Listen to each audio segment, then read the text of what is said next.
దిశలా తీసుకెళ్ళాడు అని అంటే నాకు ఆశ్చర్యం వేసింది.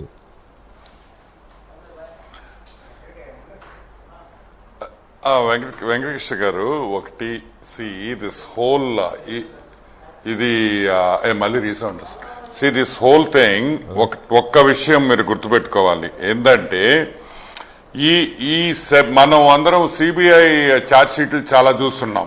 అవును, ఈ పాత జగన్మోహన్ రెడ్డి దీంట్లో చాలా చూస్తున్నాం, సిబిఐ కేసులో చూస్తున్నాం. ఇప్పుడు ఇది ఎంత ప్రిసైజ్ గా ఎంత క్రిస్ప్ గా ఉందంటే అబ్సల్యూట్లీ టు ది పాయింట్. ఏమి అటు ఇటు ఇది అది ఏం లేదు, పక్కాగా కరెక్ట్ గా చెప్పాడు. అసలు విషయం ఏంటంటే దీంట్లో among many other communications in writing అన్నాడు. పాయింట్ నంబర్ 72 అంటే వీళ్ళ మొత్తం కమ్యూనికేషన్స్ వీళ్ళ మెయిల్స్ అన్ని కూడా FBI తీసుకుందనేది ఈ డాక్యుమెంట్ లో అర్థమైపోయింది. ప్రతి ఒక్క విషయం దీంట్లో నీట్ గా క్రిస్టల్ క్లియర్ గా FBI దగ్గర అన్ని డాక్యుమెంట్స్ వచ్చిండాయనేది క్లియర్ గా చెప్పేశాడు. ప్లస్ ఇంకొకటి జగన్మోహన్ రెడ్డి విషయంకి వస్తే క్లియర్ కట్ గా ఫారెన్ అఫీషియల్ అవన్నీ దట్ ఈస్ ఓవర్. ఇంకా there is no foreign official, local official, direct గా చీఫ్ మినిస్టర్ అని చెప్పేశారు. అసలు ఈ టోటల్ స్కామ్ ఎట్ట జరిగిందనేది అవుట్ రైట్ గా చెప్పాడు. ఇంకొక సంతోషమైన విషయం ఏంటంటే ట్రయల్ బై జ్యూరీ అన్నాడు. They are demanding a trial by jury. Unlike Indian courts where justice లేకపోతే జడ్జి కూర్చుంటారో యుఎస్ లో ట్రయల్ బై జ్యూరీ జరుగుతుంది. సో ఆ ట్రయల్ బై జ్యూరీ అన్నప్పుడు speed of the cases very very fast. ఎందుకంటే జ్యూరీని 12 ఏళ్ళు 13 ఏళ్ళు కోర్టులో కూర్చోబెట్టుకోలేరు. ఎందుకంటే జ్యూరీ అంటే ఆ అమెరికన్ సిటిజన్స్ లో ఒక 20 మందో 15 మందో 16 మందో తీసుకొని వచ్చి ఆ కోర్టులో కూర్చోబెడతారు. సో కరెక్ట్ గా నాకు తెలిసి ఒక 10 days హియరింగ్ లో కంప్లీట్ అయిపోతుంది కేసు అనేది. మన దగ్గర ఫాస్ట్ ట్రాక్ కోర్టు లాగానా? దీన్ని బట్టి అర్థమవుతుంది. ఫాస్ట్ ట్రాక్ కన్నా ఇది ఫాస్టెస్ట్ ట్రాక్ కోర్టు, ఇది super fast track. Fast track court కూడా it take 7 months. Super fast track court.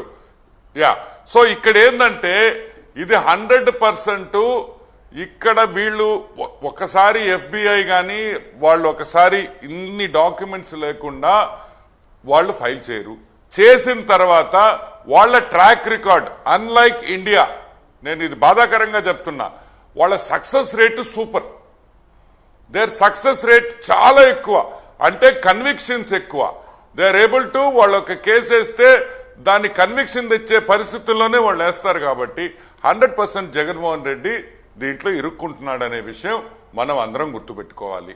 Plus ఈరోజు స్టార్ట్ అయింది కాదు, ఈ FBI ఇన్వెస్టిగేషన్ ఈ ఛార్జ్ షీట్ చూస్తూ ఉంటే, ఇండైట్మెంట్ చూస్తుంటే ఈ ఇన్వెస్టిగేషన్ ఈరోజు స్టార్ట్ కాలే. FBIది లాస్ట్ 2.5 years 3 years నుంచి కంటిన్యూ అవుతుంది. అంటే వీళ్ళు ఆ స్కానర్ లో ఉన్నారు కాబట్టి వీళ్ళ ఫోన్ కాల్స్ కాడి నుంచి వీళ్ళ మెయిల్స్ కాడి నుంచి ప్రతి ఒక్కటి ట్రాక్ చేయకపోతే ఇంత ప్రిసైజ్ రిపోర్ట్ ఏ ఏజెన్సీ కూడా ఇలేదనేది అర్థమైపోతుంది.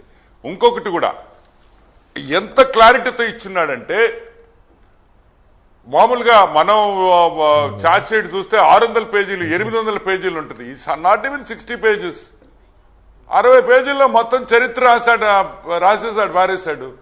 ఎస్, ఫర్దర్ ఇన్ఫర్మేషన్ ఈరోజు 2 పెద్ద జడ్జిలు మాట్లాడారు ఢిల్లీ నుంచి. నేను కూడా వాళ్ళ ప్రెస్ మీట్ విన్నా. వాళ్ళేమంటారు, ఇదంతా ఏం లేదు, మెన్షన్ చేయలేదని. But my point is immediate గా వాళ్ళ దగ్గర ఉండే ఎవిడెన్స్లు అందరూ అంతా బయట పెట్టాల్సిన అవసరం వాళ్ళకి లేదు. ఎందుకు లేదంటే వీళ్ళు అమెరికాకు పోయినప్పుడు వీళ్ళని ఇంటరాగేట్ చేసినప్పుడు కొన్ని క్లారిఫికేషన్స్ ఇంకా వాళ్ళకి వస్తాయి. కాబట్టి ప్రిలిమినరీగా ఇవన్నీ బయట పెట్టాల్సిన అవసరం లేదు. కాబట్టి ఈ ఛార్జ్ షీట్ లో ఇంకా చాలా విషయాలు రాలేదు అనేది అర్థమవుతుంది. సో దీన్ని బట్టి Jaganmohan Reddy is going to eat bread butter తినేది పక్కా. దాన్ని అలవాటు చేసుకోవాలని నేను చెప్పాను, ఇప్పటికీ చెప్తున్నాను. 100% జగన్మోహన్ రెడ్డికి ఆల్టర్నేటివ్ వైసీపీ పార్టీ చూసుకోవాలి. ఎందుకంటే జగన్మోహన్ రెడ్డి జైలుకు పోవడం ఖాయం. దాంట్లో తిరిగే లేదు. ప్లస్ ఇంకొకటి, ఇక్కడైతే చంద్రబాబు నాయుడు మేనేజ్ చేశాడు, చంద్రబాబు నాయుడు జడ్జిలను కొనేసాడు, ఏదని చెప్తాడు అతను. కానీ ఇది మనకు సంబంధం లేని కేసు. అసలు మన కంట్రీలోనే లేదు. అసలు ఇంకొక విషయం ఏంది, ఏ ముఖ్యమంత్రి అయినా భారతదేశంలో